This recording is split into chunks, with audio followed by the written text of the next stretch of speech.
Bonjour tout le monde. Voilà, l'objectif en fait de cette vidéo, c'est de réaliser le système de navigation que je vais vous montrer. Donc, lorsque je vais choisir, disons, une de ces voitures, par exemple, je vais choisir BMW. Lorsque je clique dessus, donc, j'aurai donc cette page-là. Donc, on a déjà implémenté lors de la dernière vidéo, c'est les détails de chaque voiture. Donc, par exemple, si je vais cliquer sur Peugeot, donc cette Circle Progress Indicator qu'on a implémenté déjà. Nous avons les détails de Peugeot, par exemple, les détails de Kia, et ainsi de suite. Donc, sachant que cette interface doit contenir un petit flèche de retour de cette façon-là. Par exemple, j'ai aussi Chéri aussi. Donc, n'oubliez pas que je peux décrémenter la quantité, bien évidemment, rien n'a changé par rapport à la dernière au dernier workshop, pardon. Donc, voilà. Donc, je peux décrémenter la quantité. Donc, et en plus de ça, j'ai un petit drawer ici. Donc, j'ai des options, par exemple, ici, j'ai comme option Add a New Car. Donc, lorsque je clique sur cette option-là, j'aurai une nouvelle interface sans aucun flèche de retour. Donc, je peux choisir soit d'annuler l'ajout, donc avec le bouton Cancel, et je vais retourner donc à la page des voitures, ou bien, soit je peux ajouter une nouvelle voiture. Par exemple, je vais mettre ici Mercedes. Par exemple, comme modèle, ce sera E320. Par exemple, comme description, ce sera Wow. Et comme quantité, par exemple, je vais mettre 5000. Et voilà, je procède à l'ajout. Donc j'ai une petite boîte de log qui me confirme l'ajout. Donc lorsque je vais retourner maintenant, donc voilà, ma voiture, elle est ajoutée. Donc c'est ça l'objectif en fait de cette séance. Et on commence. Alors, à l'état actuel, en fait, nos cartes ici donc, ne sont pas cliquables. Donc, on doit s'assurer tout d'abord qu'ils soient cliquables pour qu'ensuite puisse, disons, rediriger l'affichage vers l'autre interface des détails de voiture. Donc, la première étape à faire, c'est que je vais ouvrir le fichier de ce custom widget, voilà. Donc, c'est ce widget-là qui représente le carte. Donc, je dois ajouter un autre widget à ce card. Donc, j'ai la possibilité en fait de choisir trois widgets. Je vais vous parler de deux. Donc, le premier, c'est le gesture detector, mais l'inconvénient de ce widget-là, c'est que ne me donne aucun aperçu visuel d'où j'ai cliqué. Par exemple, je ne me rends pas compte si j'ai vraiment cliqué sur ce card-là ou non. Alors qu'on utilise un autre widget qui s'appelle Inkwell, donc il me donne un aperçu visuel d'où j'ai cliqué sur ce card-là. Donc, du coup, pour gagner du temps, je vais directement euh, ce, je vais rapper ce widget row, donc avec un widget qui s'appelle Inkwell de cette façon-là et child. Donc réellement, je n'ai rien fait, c'est que tout simplement, j'ai mis le widget row donc include, c'est-à-dire quoi? C'est que tous les éléments qui se trouvent dans le carte, puisque row, donc dans lequel on peut trouver l'image, le container, le margin, le colon et tout, tous ces widgets-là en fait qui se trouvent dans le row, donc ils sont devenus des éléments cliquables. Je veux pas réellement que le card en lui-même soit cliquable, ça ce n'est pas possible, mais les éléments qui se trouvent dans le card, c'est eux qu'on veut qu'ils soient cliquables. De cette façon, en fait, c'est pour ça que j'ai rappelé, disons, ou plutôt enveloppé le row avec un autre widget qui s'appelle Inkwell. Donc, pour qu'il soit cliquable, bien sûr, donc comme avec les boutons. Donc, c'est en press, donc on doit ici utiliser, en fait, on tape. Donc, de cette façon-là. Et maintenant, donc, notre, pardon, donc maintenant, notre bouton, ou plutôt notre carte est devenue cliquable de cette façon-là. Lorsque je lui fais un hot restart,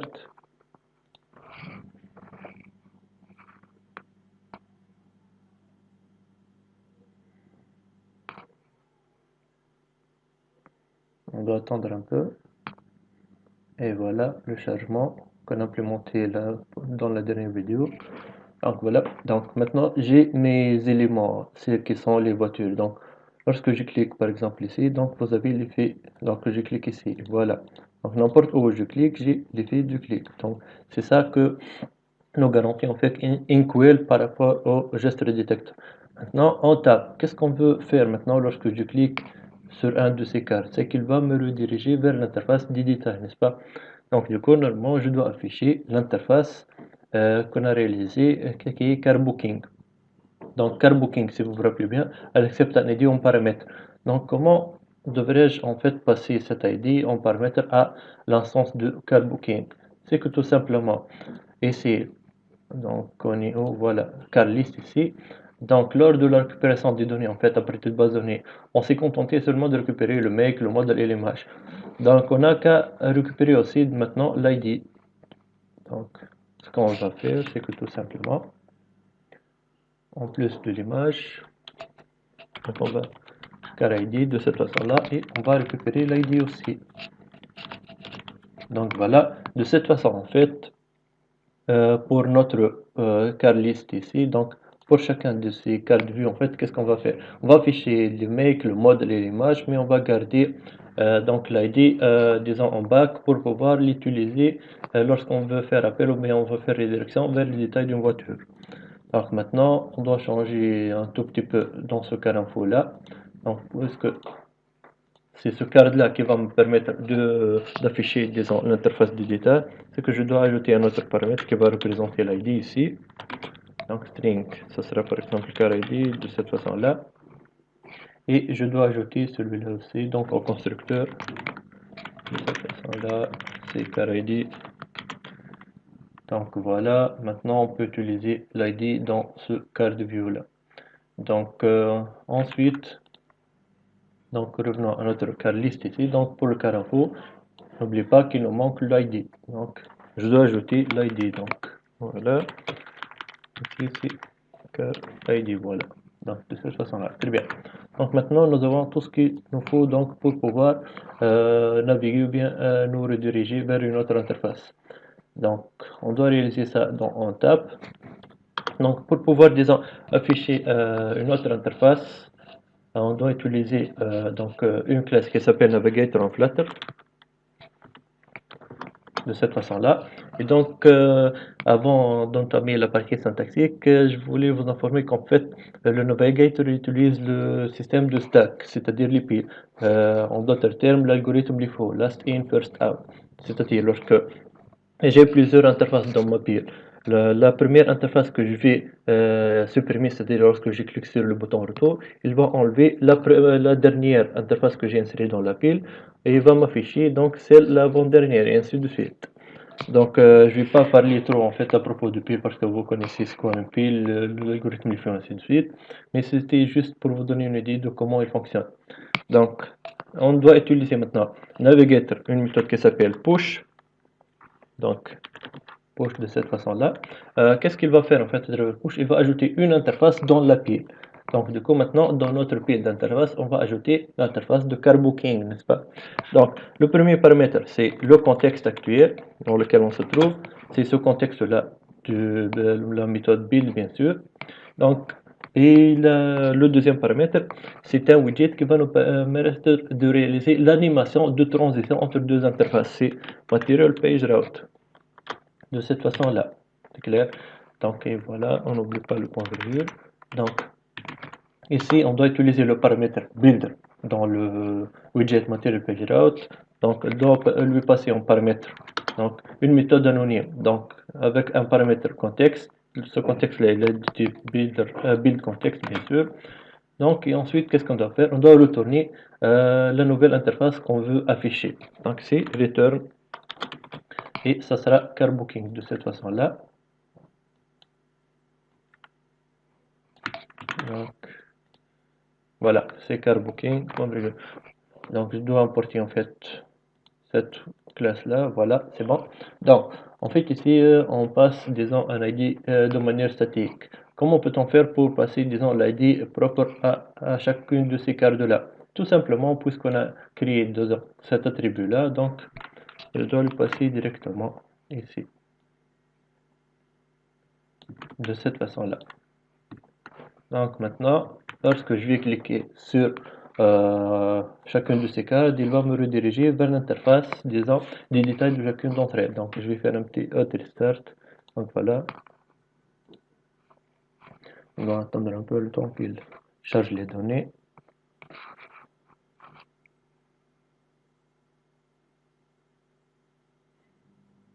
Voilà.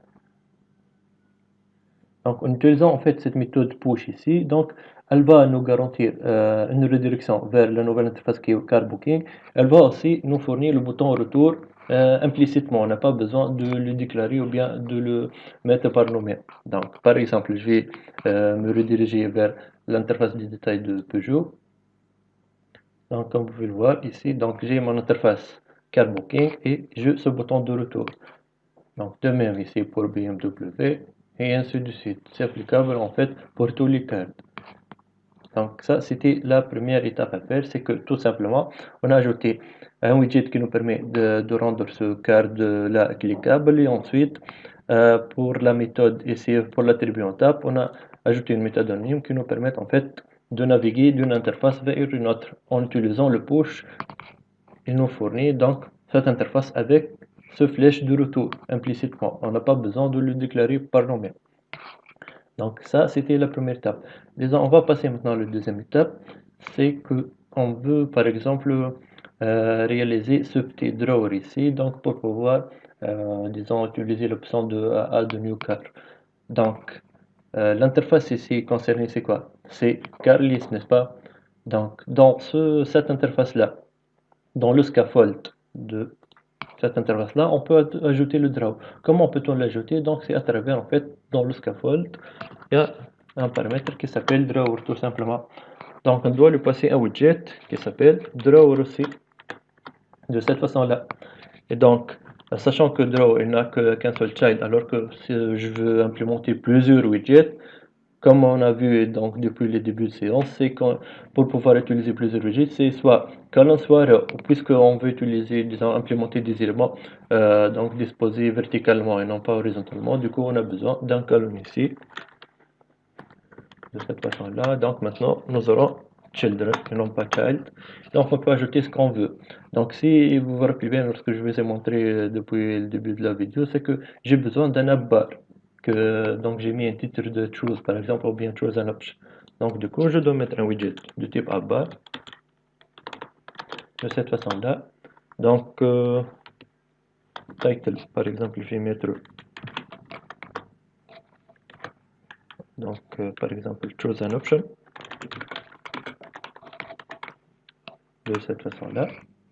Et par exemple, ensuite j'aurai une option donc pour pouvoir choisir l'ajout de cœur. Donc je vais utiliser un widget style.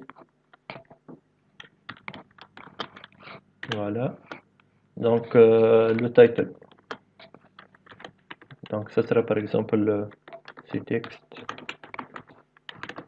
Donc c'est add a new car de cette façon-là. Bon, je vais le mettre en minuscule plutôt. Et donc, ce list-là est cliquable aussi de la même façon que les boutons les autres. Mais ici, donc, c'est en utilisant la méthode on tape comme AWL et non pas on press comme les autres boutons. De cette façon-là, on tape et voilà. Donc, on doit implémenter le comportement qu'il doit faire lorsque je clique sur ce widget-là. Donc maintenant, lorsque je vais faire un hot restart, et voilà. Donc on va attendre le build. Et voilà, comme vous pouvez constater, nous avons maintenant notre petit drawer. Voilà, choose an option et add new card. C'est un élément cliquable.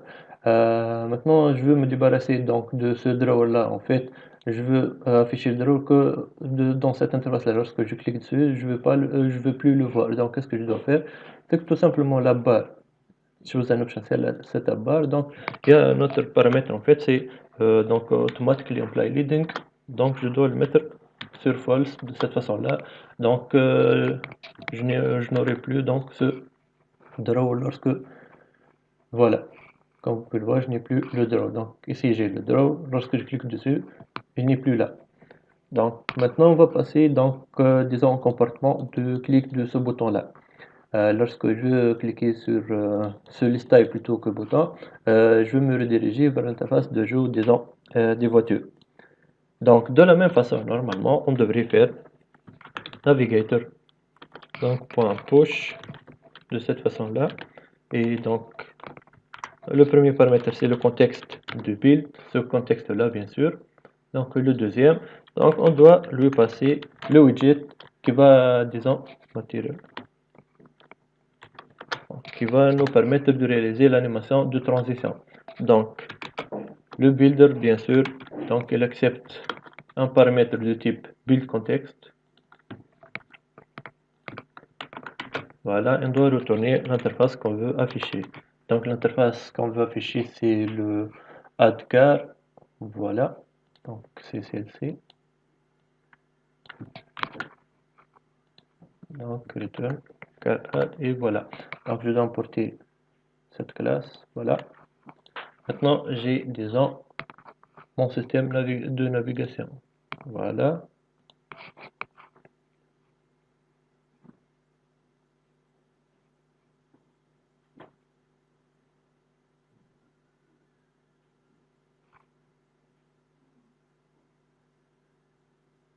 Très bien. Donc, maintenant, lorsque je vais cliquer sur le bouton, de cette façon-là, il va me rediriger vers l'interface de l'ajout. Mais ici, on a eu un bouton de retour, alors que, comme je vous ai montré depuis le début de la vidéo, c'est qu'on n'a pas besoin de ce bouton-là. Donc, qu'est-ce qu'on doit faire? Réellement, en fait, au lieu d'utiliser push, on doit utiliser push replacement. Donc, c'est quoi la différence entre push et push replacement réellement? C'est que push, donc, elle va ajouter cette interface-là dans la pile. Donc, elle va nous fournir un bouton de retour. Alors que push replacement, elle ne va pas nous fournir le bouton de retour. Pourquoi? Parce que tout simplement, le dernier élément qui se trouve dans la pile, il va le supprimer et le remplacer par la nouvelle interface. C'est pour ça qu'on n'a pas un bouton de retour. Donc, maintenant, lorsque je vais faire un hot restart,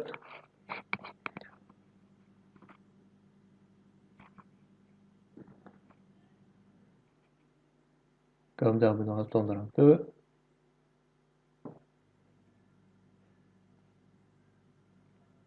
Et voilà.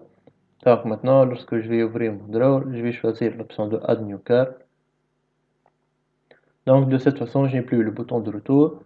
Pourquoi? Parce que tout simplement l'interface précédente qui est la liste des voitures, elle a été remplacée par cette interface. Donc réellement l'interface de liste de voitures, elle n'existe plus dans la pile des interfaces.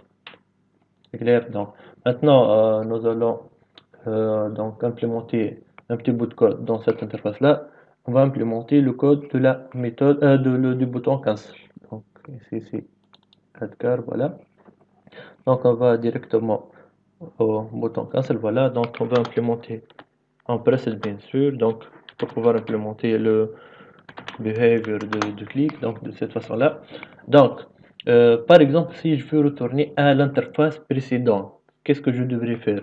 On a dit que pour aller vers une autre interface ou bien me rediriger vers une autre interface, si je veux garantir, disons, un bouton de retour, je dois utiliser le push. Pourquoi? Parce que tout simplement, il ajoute cette interface à la pile qui existe déjà. Si je veux remplacer donc la dernière interface avec une autre sans avoir ce bouton de retour là, donc on utilise push replacement. Maintenant, si par exemple je veux retourner à l'interface précédente, puisque dans cette interface là, je n'ai pas un bouton de retour, je veux par exemple que ce bouton là, cancel, sert à retourner vers l'interface précédente.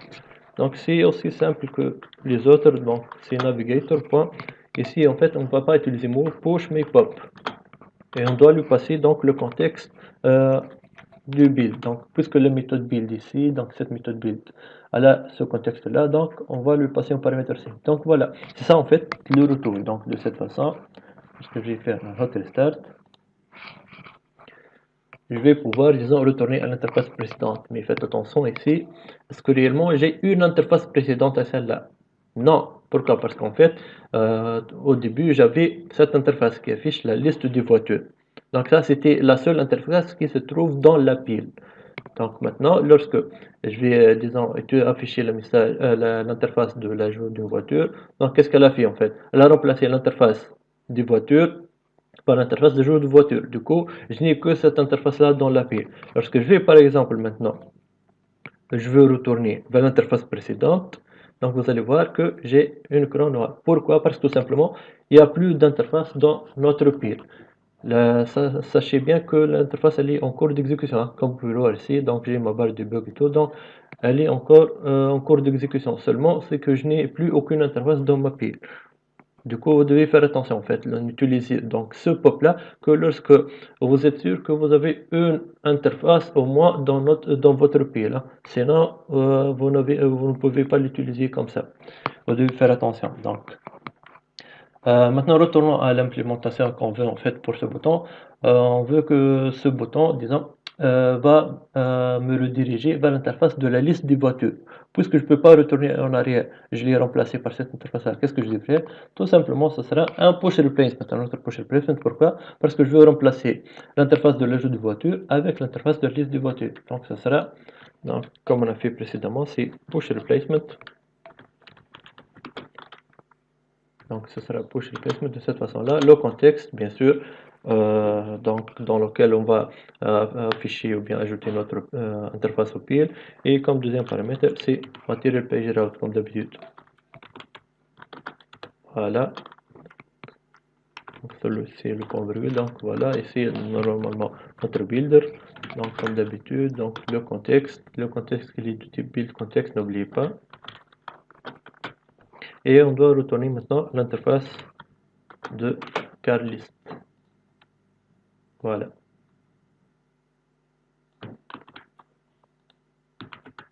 Donc de cette façon-là. Donc maintenant, lorsque je vais faire un hot restart,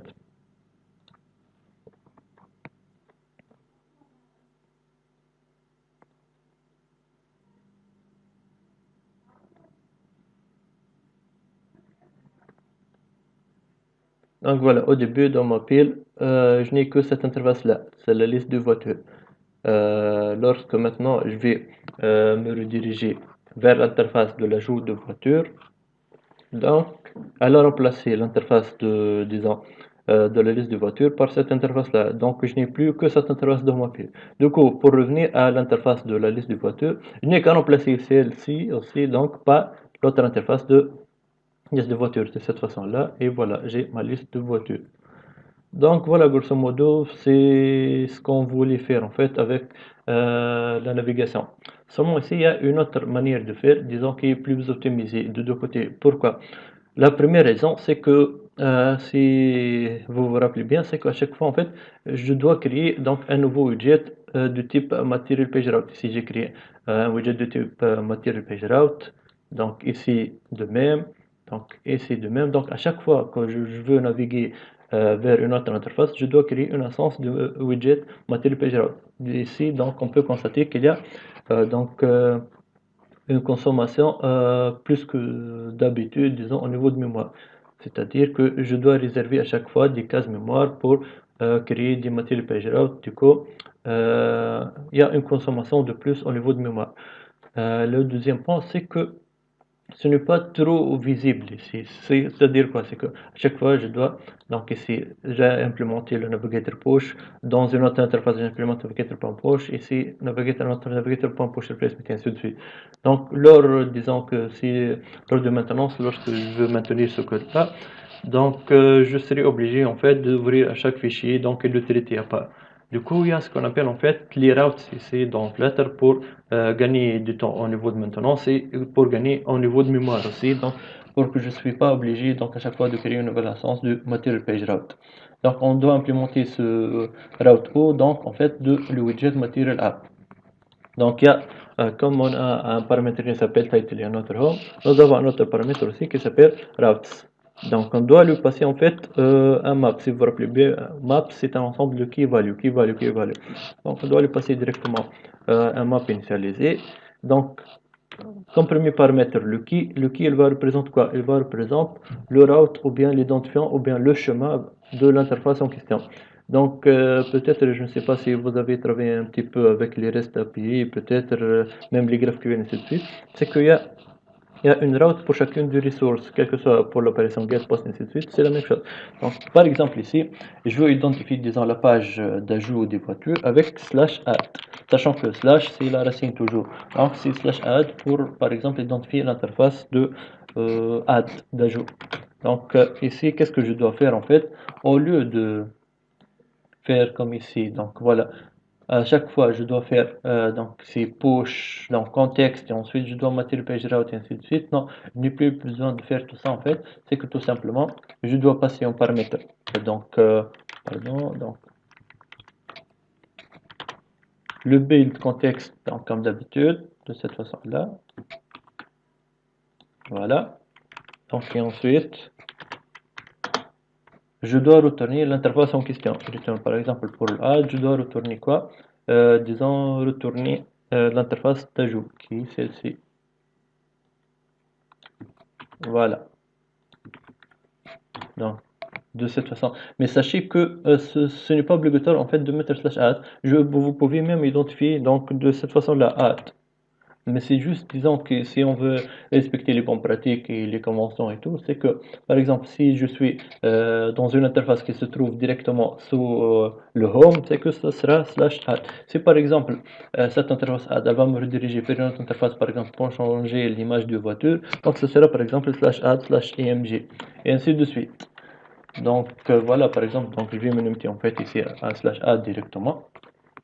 Et donc, lors de l'appel de cette interface-là, on l'a appelé, voilà, donc ici, donc au lieu d'utiliser en fait push replacement, donc ici le contexte, ici on doit passer, disons, une instance du material page route et tout, donc on peut se limiter directement en fait à ça, je vais vous montrer.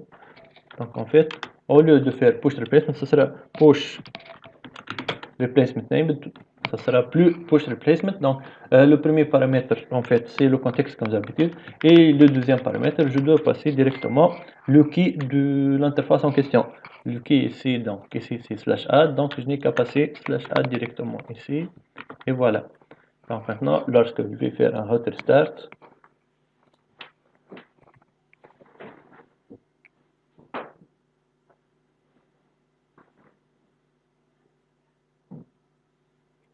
on doit attendre un peu, et voilà. Donc normalement maintenant, lorsque je vais ouvrir le drawer, lorsque je vais cliquer sur ce bouton-là, il va me rediriger directement vers l'interface de l'ajout. Donc, comme on peut le voir, on a pu réaliser ça avec les routes. Donc, avec push replacement name directement. Donc, qu'est-ce qu'on peut constater ici? C'est qu'en fait, on peut utiliser push ou bien push replacement avec les routes. Donc, ça va devenir c'est push named ou bien push replacement name. Je vais essayer, par exemple, nous avons une navigation par exemple vers le car list. Donc on peut faire le car list ici. Donc comme vous pouvez le voir, elle représente disons la page d'accueil. Donc le route, n'est-ce pas? Donc je peux mettre comme ça. Donc ici, donc je vais faire un petit copier-coller. Donc de cette façon-là, ici ce sera car list. Et je dois mettre virgule ici. Donc.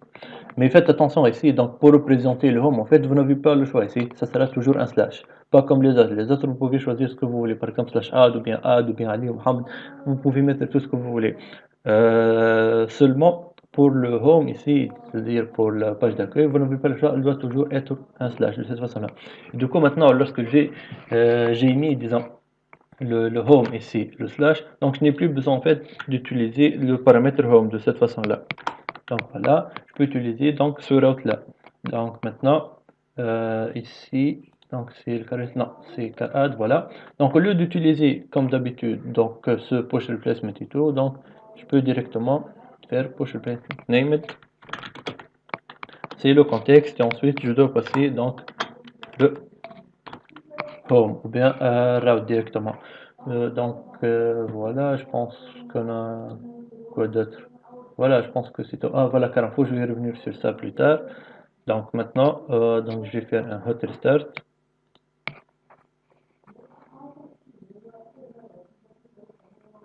Et voilà, normalement le build c'est terminé. On doit attendre l'affichage ici. Voilà. Donc maintenant, on a remplacé en fait l'ajout ici avec l'utilisation des routes. Et le cancel ici, donc il va nous retourner vers le home. On a mis le slash directement et voilà, comme vous pouvez le voir. Donc en fait, qu'est-ce qu'on a gagné ici? Donc tout d'abord, le niveau de visibilité, c'est que j'aurai une idée donc de toutes les interfaces ou bien les routes que j'ai dans mon application. Deuxième avantage, disons, c'est qu'au niveau de maintenance, ça sera plus facile maintenant puisque c'est plus lisible. Troisième avantage, c'est qu'au niveau de mémoire, j'ai gagné. Donc, au lieu d'utiliser à chaque fois une instance de Motil PageRoute, à chaque fois que je suis dans cette interface-là, donc je dois créer une nouvelle instance de Motil PageRoute. Donc, qu'est-ce que j'ai gagné ici? C'est que je vais créer ce Motil PageRoute une seule fois pour toute l'application, comme vous pouvez le constater ici. Donc, je vais retourner maintenant au car booking. Normalement, vous allez me dire que ce car booking là aussi, on peut le mettre dans les routes. Oui et non. Pourquoi? Oui, pourquoi non? Oui, bien sûr, parce qu'on peut en fait mettre toutes les interfaces ici. Le nom, en fait, c'est que de cette manière-là, on ne peut pas le mettre. Pourquoi? Parce qu'en fait, il accepte un ID. Si je dois mettre donc ici, donc je vais vous montrer de quoi je parle. C'est comme par exemple, je dois mettre une chose pareille. Donc, ici, add, par exemple, je vais mettre details de cette façon-là et je dois mettre car booking. Donc, voilà. En fait, je peux pas mettre car booking sans aucun paramètre ici. Je dois lui passer un ID, n'est-ce pas? Donc, de cette façon-là, je peux pas mettre car booking sans paramètre. Et puisque je dois lui passer impérativement un ID, donc, je suis obligé de lui passer un ID, disons, de manière statique. Et du coup, donc, à chaque fois que je fais référence à ce route-là, il va m'afficher donc la même voiture avec le même ID. Donc, ça ne sera pas possible.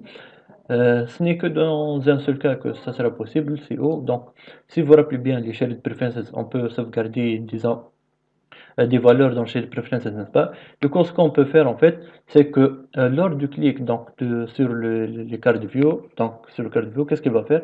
Il va sauvegarder l'ID dans le Shade Preferences et lors du chargement de l'interface de détail, celle-ci, donc au lieu d'utiliser par exemple l'ID dans le constructeur, non. Donc ici, qu'est-ce qu'on a fait en fait dans la vidéo précédente, c'est qu'on a utilisé l'ID passé en paramètre constructeur. Ici, au lieu de passer un ID passé en paramètre, donc on doit charger l'ID à partir de Shell Preferences. Et de cette façon-là, on peut avoir donc un car booking sans aucun paramètre. Là, c'est pour ça que je vous ai dit oui et non. Et donc voilà. Donc je vais faire un hot restart. Et je vais vous montrer en fait que le système de navigation ne touche à rien en ce qui concerne le fonctionnement des interfaces, hein. Donc je vais vous montrer en fait la preuve.